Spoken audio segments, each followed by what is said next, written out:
Hello students, welcome to winning quest online classes. आज हम लोग करेंगे मैक्रो इकोनॉमिक्स का चैप्टर सेकेंड। जो बेसिक कंसेप्ट है मैक्रो इकोनॉमिक्स के उसके बारे में बात करेंगे, क्योंकि आगे हम जब नेशनल इनकम के क्वेश्चन सॉल्व करेंगे तो हमें पता होना चाहिए कि डोमेस्टिक टेरिटरी क्या होता है, कौन से आइटम नेशनल इनकम में आते हैं, बाउंड्रीज क्या है, किन टेरिटरी के अंदर कोई भी गुड्स सर्विसेज फ्रीली मूव कर सकती है। उन सब चीज़ों को समझने के लिए हमें कुछ बेसिक टर्म समझने पड़ेंगे, कुछ बेसिक हमें कंसेप्ट समझने पड़ेंगे कि जैसे डोमेस्टिक टेरिटरी क्या होता है, उसके अंदर कौन कौन से एरिया इंक्लूड होता है, कौन कौन से नहीं होता है, नॉर्मल रेजिडेंट क्या होते हैं, सिटीजन और रेजिडेंट्स में क्या डिफरेंस है। ये सब जो बेसिक कंसेप्ट है उसको यहाँ पे हम डिस्कस करेंगे। तो चलिए सबसे पहले स्टार्ट करते हैं डोमेस्टिक टेरिटरी, या इसको इकोनॉमिक टेरिटरी भी कहती है, क्योंकि ये एक ऐसा बाउंड्री है कि जहाँ पे फ्रीली गुड्स एंड सर्विसेज क्या कर सकते हैं, मूव कर सकते हैं। जो गवर्नमेंट होती है पॉलिटिकली एडमिनिस्ट्रेट कर सकते हैं उस एरिया को, तो वो एरिया कहाँ तक बाउंड्री होती है, क्या क्या इसके अंदर आते हैं, वो हम यहाँ पे डिस्कस करेंगे। तो कुछ कंफ्यूजन होती है बच्चों को कि किस चीज़ों को इसमें इंक्लूड करते हैं, कुछ चीज़ों को इंक्लूड नहीं करते हैं, तो वो कैसे हम देखते हैं वो हमें समझना है। तो पहला कह रहा है ships and aircraft owned and operated by the normal resident between two और मोर कंट्री। मान लेते कोई भी शिप्स या एयरक्राफ्ट है, वो जिसका ओनर है, जहाँ जिस भी देश का वो ऑपरेट कर रहा है, जो भी देश का उसके मालिकाना हक है, वो उसकी टेरिटरी में आएगी, चाहे वो किसी भी टेरिटरी में मूव करे। फॉर एग्जांपल इंडियन एयरलाइंस है, चाहे वो जापान से सिंगापुर जा रहे, चाहे कहीं से भी जा रहे हो, ठीक है, लेकिन उस पर ओनरशिप किसका है, भारत का, तो वो किसके टेरिटरी में माना जाएगा, भारत के अंदर माना जाएगा। तो कह रहे हैं ships and aircraft owned and operated by normal resident, जो नॉर्मल रेजिडेंट ऑपरेट कर रहा है दो या दो देशों के बीच में, तो वो डोमेस्टिक टेरिटरी के अंदर आएगा।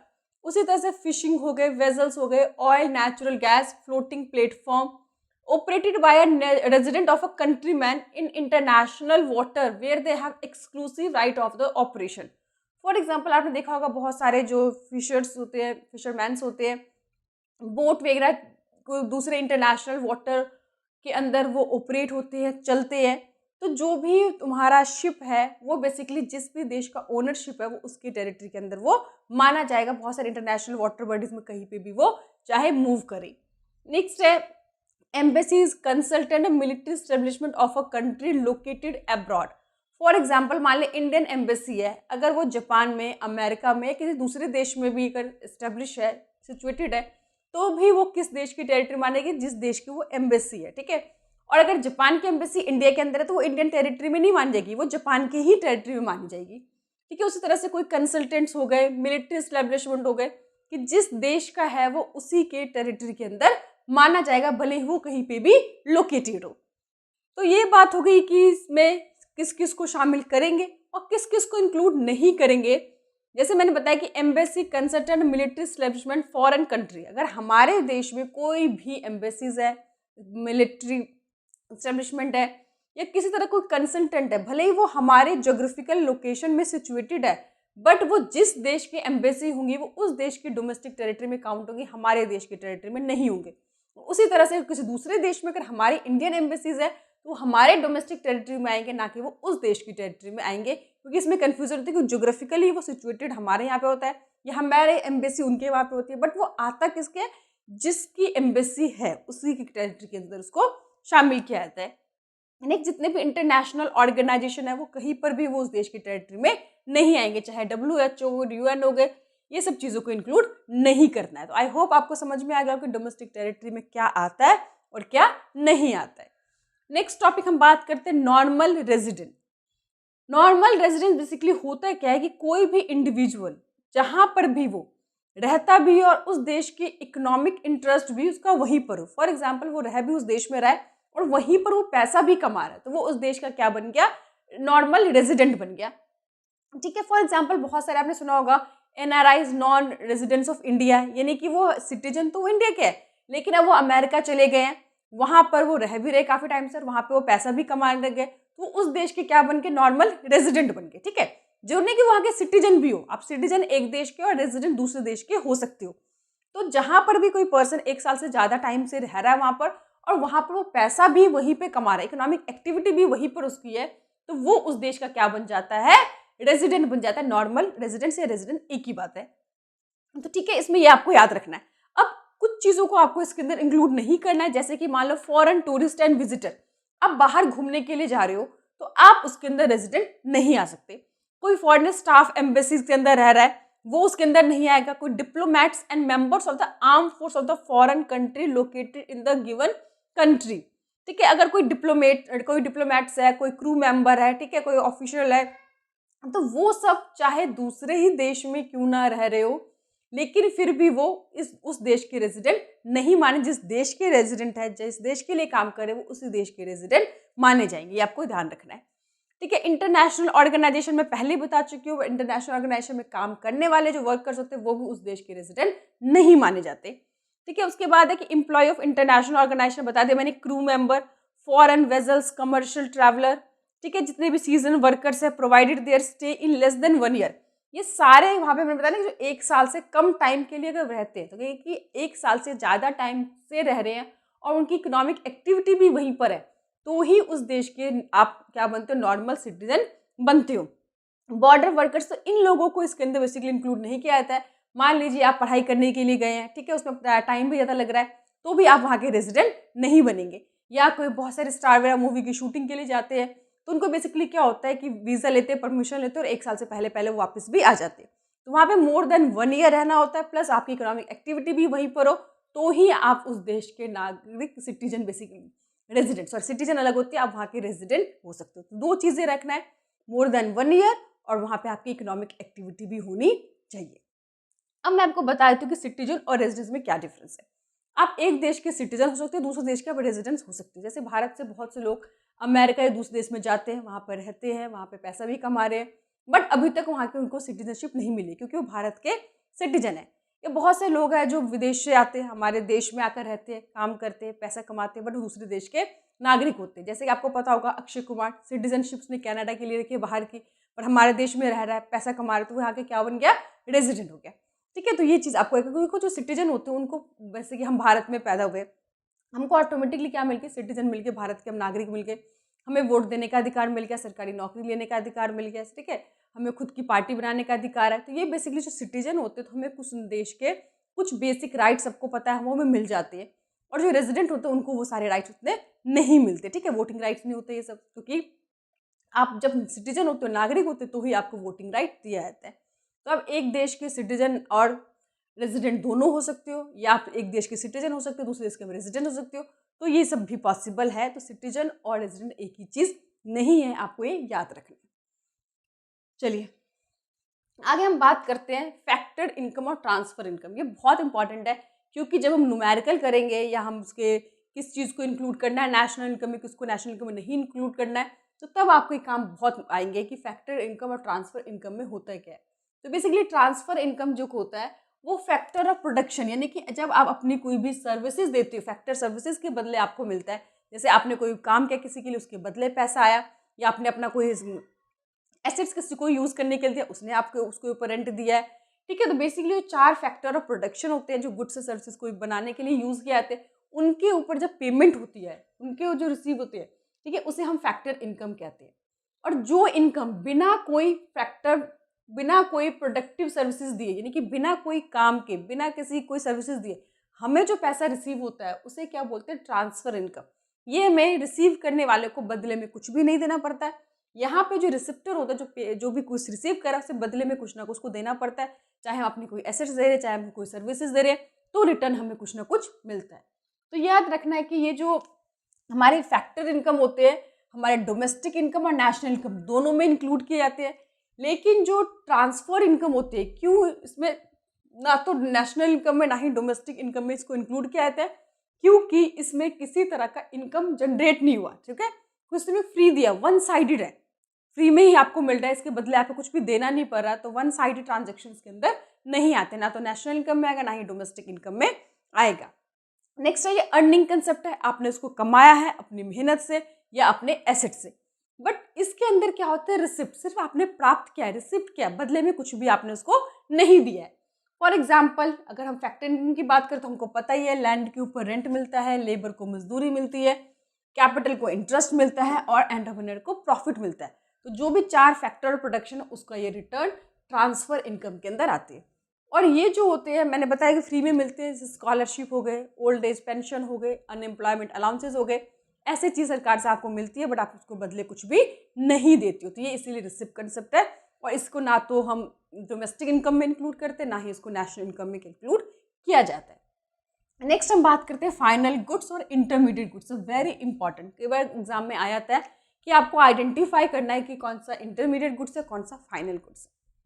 तो चलिए कि final goods refer to those goods which are used either for consumption और फॉर इन्वेस्टमेंट। या तो हम कंज्यूम करने के लिए यानी कि अपने यूज कर लेते हैं, या उसको हम आगे इन्वेस्ट कर देते हैं। रीसेल करने के पर्पज से हम उसको नहीं खरीदती है।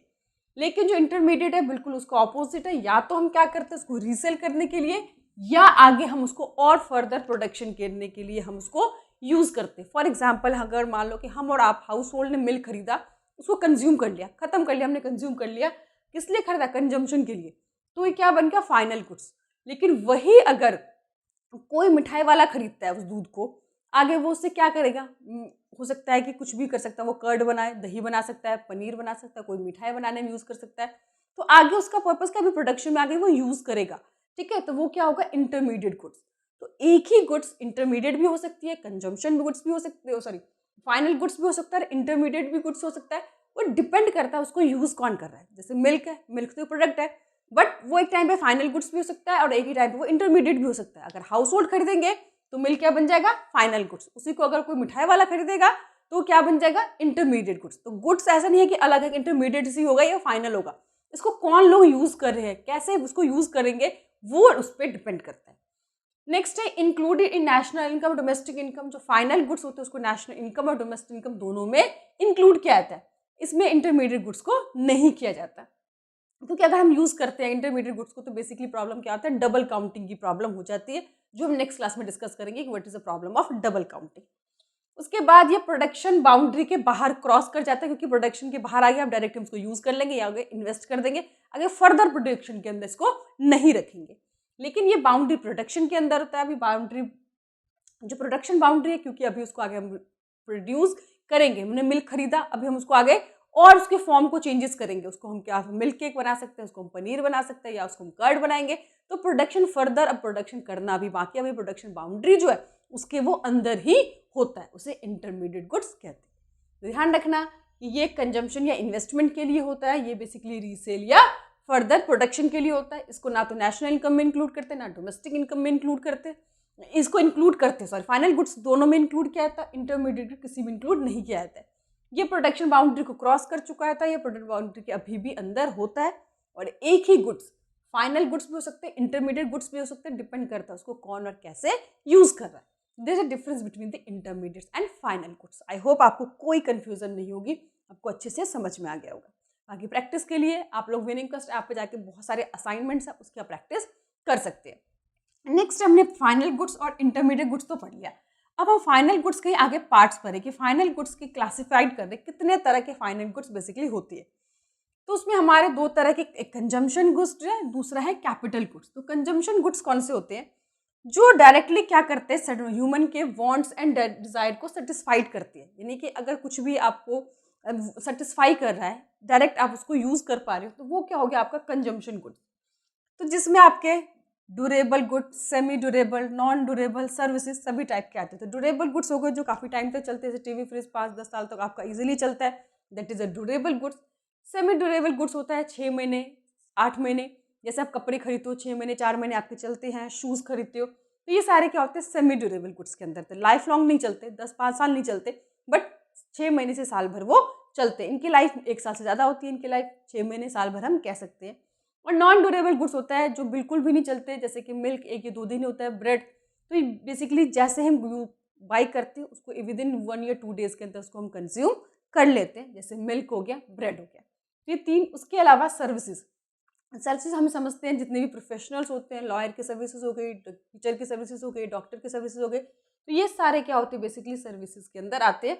तो कंजम्पशन की हम गुड्स भी कंज्यूम करते हैं और सर्विसेज भी कंज्यूम करते हैं। तो फिर गुड्स को बताया कि 3 टाइप के होते हैं, और सर्विसेज हम सबको पता है जो हम डिफरेंट प्रोफेशनल से अपनी ज़रूरतें पूरा करने के लिए लेते हैं। जैसे आप लोग स्कूल की टीचर से पढ़ते हो, दैट इज आप लोग क्या करें, उनकी सर्विस कंज्यूम करें। हम डॉक्टर के पास जाते हैं, लॉयर से कोई कंसल्टेंट लेते हैं, तो ये सारे क्या होते हैं हमारे इसके अंदर सर्विसेज के अंदर आती है। दूसरा गुड्स है capital goods. Capital goods basically वो होते हैं जो प्रोडक्शन में गुड्स एंड सर्विसेज की हेल्प करते हैं, जिनकी हेल्प से हम कह सकते हैं बेसिकली गुड्स एंड सर्विसेज को बनाया जाता है। तो ये क्या होता है, they do not lose their identity during the production process. इनको जब गुड्स इनको इस्तेमाल करके गुड्स और सर्विसेज को बनाया जाता है, बट इनकी आइडेंटिटी नहीं खोती। तो जैसे देखो इसमें क्या होता है कि मिल्क जब हम यूज़ करते हैं इंटरमीडिएट्स में, तो मिल्क की आइडेंटिटी खो जाती है, कुछ और नया प्रोडक्ट बन जाता है। बट इसके अंदर हम उसको यूज़ तो करते हैं, जिनकी हेल्प से गुड्स एंड सर्विसेज को बनाते हैं, बट उनकी जो आइडेंटिटी होती है वो सेम सी रहती है, वो उसमें कोई कमी नहीं आती। फॉर एग्जाम्पल जैसे कि प्लांट्स हो गए, मशीनरी हो गए, ठीक है, इक्विपमेंट्स हो गए, उनकी हेल्प से हम बहुत सारी चीज़ें बना रहे हैं, बट प्लांट मशीनरी खुद कभी भी उसके अंदर एक्यूमुलेट नहीं हो जाएगी, उसके अंदर कभी खत्म नहीं हो जाएंगी, उसकी आइडेंटिटी कभी खत्म नहीं होगी, वो अपना एक आइडेंटिटी रहता ही है। हाँ, बाय द टाइम उसको क्या करना पड़ता है, हमें रिपेयर की जरूरत पड़ती है, और बहुत टाइम के बाद अगर 10 20 15 साल हो गए उसकी मशीनरी की एक लाइफ होती है, अगर उसकी लाइफ कंप्लीट हो जाती है तो उसको रिप्लेस भी किया जाता है, हालांकि इसको रिप्लेसमेंट में काफ़ी खर्चा आता है। तो ये सारे हमारे क्या हो गए, कैपिटल गुड्स। तो जो बेसिकली जो कैपिटल गुड्स है, जो मैन्युफैक्चरर के द्वारा यूज़ किया जाता है, जिसकी हेल्प से वो आगे फर्दर प्रोडक्शन करता है, गुड्स एंड सर्विसेज बनाता है। और ये जो कंज्यूमर गुड्स होते हैं वो डायरेक्टली हम उसको यूज़ कर लेते हैं। आई होप आपको यहाँ तक क्लियर होगा। उसके बाद हम बात करते हैं इन्वेस्टमेंट, या जिसको हम कैपिटल फॉर्मेशन भी कहती है। तो फॉर्मेशन का मतलब क्या है कि जितनी कैपिटल इकोनॉमी के पास स्टॉक है उसमें कुछ ऐड हो जाना, एडिशन हो जाना, ठीक है। आपके पास जितने भी संपत्ति है, एसेट्स है, उसमें कुछ ऐड हो जाना, हम उसे क्या बोलते हैं, इन्वेस्टमेंट या कैपिटल फॉर्मेशन। ठीक है, जैसे आपके पास मान लो 10 लाख की कोई थी, आपने 2 लाख का और एडिशन अपने स्टॉक बना लिया, तो वो क्या हो गया, आपकी इन्वेस्टमेंट हो गई। इन्वेस्टमेंट को ही कैपिटल फॉर्मेशन बेसिकली हम कहती है। तो आपको याद रखना है कि ये 2 फॉर्म्स में होते हैं, एक ग्रॉस में होता है, एक नेट में होता है। देखिए ग्रॉस के जितने भी हमारे पास इन्वेस्टमेंट्स होती है, फिक्स एसेट मतलब कहते हैं, प्लांट मशीनरी बिल्डिंग, सभी की वैल्यू बाय द टाइम क्या होती है, कम होती है। अगर आपने कोई भी मान लीजिए एक गाड़ी खरीद के लाए 20 लाख रुपए की, उसको 6 महीने बाद, 6 महीने क्या 2 दिन के बाद भी सेल करोगे तो आपको पूरे 20 लाख रुपए नहीं मिलेंगे। चाहे कोई भी फिक्स एसेट्स हो, कहते हैं एक लैंड को छोड़ दिया जाए तो बाकी सारे एसेट्स के होते हैं बाय द टाइम, चाहे वो वियर एंड टियर हो, चाहे वो आउट ऑफ फैशन हो, चाहे वो यूजेस के कारण हो, पासेस ऑफ टाइम के कारण, किसी भी रीजन कारण उनकी वैल्यू में जो गिरावट आती है उसे हम क्या बोलते हैं, डेप्रिसिएशन। तो जो ग्रॉस इन्वेस्टमेंट होती है उसमें हमारा डेप्रिसिएशन इंक्लूडेड होता है। अगर हमें नेट पता करना हो कि नेट अभी हमारी कितनी उसकी वैल्यू है, तो ग्रॉस इन्वेस्टमेंट में से डेप्रिसिएशन माइनस कर देंगे तो हमारा क्या आता है, नेट इन्वेस्टमेंट, यानी कि कुल हमारे पास अभी इतना इन्वेस्टमेंट बचा हुआ है। ये ग्रॉस और नेट बेसिकली जब हम प्रैक्टिकल करेंगे नेशनल इनकम का, तब वहाँ पे बहुत इसका यूज होता है, ठीक है। उसके बाद हम नेट इनडायरेक्ट टैक्स की बात करें तो सबको पता है कि जो टैक्स हम पढ़ ही चुके हैं, 2 तरह के, डायरेक्ट इनडायरेक्ट होते हैं। तो जो इनडायरेक्ट टैक्सेस होते हैं उसमें से अगर सब्सिडीज माइनस कर दिया तो क्या निकलता है, नेट इनडायरेक्ट टैक्स। नेट मतलब क्या, कि सरकार को हमने कितना दिया है, तो उसमें से क्या करेंगे, डायरेक्ट टैक्स, यानी कि इनडायरेक्ट टैक्स में हम ले जी मान ले कि इनडायरेक्ट टैक्स सरकार को 100 रुपये दिया, बट सरकार ने हमको भी 20 रुपये की सब्सिडी दे दी किसी भी फॉर्म में, तो नेट हमने सरकार को कितना दिया है, 80 रुपये। That is a net indirect tax. तो इनडायरेक्ट टैक्स हमने कितना सरकार को दिया है, बदले में हमको कितना सरकार से मिला, वो लेस करके हमारा नेट निकलता है। उसका फॉर्मूला क्या होता है, इनडायरेक्ट टैक्स माइनस सब्सिडीज। उसके बाद फैक्टर इनकम फ्रॉम अब्रॉड। देखिए फैक्टर इनकम फ्रॉम अब्रॉड का मतलब, यहाँ पे फैक्टर इनकम की बात हो रही है, ध्यान रखना, ट्रांसफर इनकम कंसीडर नहीं कर रहे क्योंकि वन साइडेड रिसिप्ट होती है। तो फैक्टर इनकम में आपको पता होगा कि हम विदेशों से भी पैसा कमाते हैं, विदेशी भी हमारे देश में पैसा कमाते हैं। तो हम देखेंगे कि income receive from abroad, factor income कितना हमने अब्रॉड से रिसीव किया, और factor income paid to abroad, कितना हमने उसको पे किया है। तो रिसीव्ड में से अगर हम पेड माइनस कर देंगे तो नेट इनकम फ्रॉम अब्रॉड हमारा निकल आएगा। तो ये आपको ध्यान रखना है कि ग्रॉस और नेट में डेप्रिसिएशन का डिफरेंस है। इनडायरेक्ट टैक्स में से सब्सिडीज माइनस करेंगे तो नेट इनडायरेक्ट टैक्स आएगा, और नेट फैक्टर इनकम निकालने के लिए कितना रिसीव किया उसमें से पे हम क्या कर देंगे, माइनस कर देंगे, तो net factor income from abroad आपका निकल जाएगा। ये तीनों चीजें जो है ध्यान रखना बहुत इंपॉर्टेंट है। आगे जब नेक्स्ट क्लासेस के अंदर हम करेंगे, कन्वर्जन करेंगे, कैसे ग्रॉस से नेट में जाएंगे, ठीक है, मार्केट प्राइस से हम फैक्टर कॉस्ट पे जाएंगे, किस तरह से हम डोमेस्टिक से नेशनल में जाएंगे, तब इन तीनों का बहुत इंपॉर्टेंट है। वैसे नेक्स्ट क्लास के अंदर भी इसको और डिटेल में हम उसको पढ़ेंगे। तो यहाँ पे आपको बेसिकली डोमेस्टिक टेरिफ में क्या आता है, क्या नहीं आता, नॉर्मल रेजिडेंट क्या होता है, किसको इंक्लूड करते हैं, किसको नहीं करते, रेजिडेंट और सिटीजन में क्या डिफरेंस है, उसके बाद छोटे छोटे concept, factor income, transfer income, ठीक है, कैपिटल गुड्स क्या होते हैं हमारे, कंज्यूमर गुड्स क्या होते हैं, फाइनल गुड्स क्या होते हैं, इंटरमीडिएट गुड्स क्या होते हैं, और तीनों चीज़ों में जो हमने अभी पढ़ा है, डेप्रिसिएशन, नेट इनडायरेक्ट टैक्स और net factor income from abroad, तो आई होप आप लोग को अच्छे से कंसेप्ट पूरा क्लियर हो गया होगा। कोई भी दिक्कत हो, कोई भी प्रॉब्लम, आप मुझे कमेंट कीजिए। बहुत जल्दी हम लोग लाइव क्लासेस भी लेके आएंगे जहाँ पे आप लोग लाइव अपने डाउट्स क्लियर कर सकते हैं। Thank you.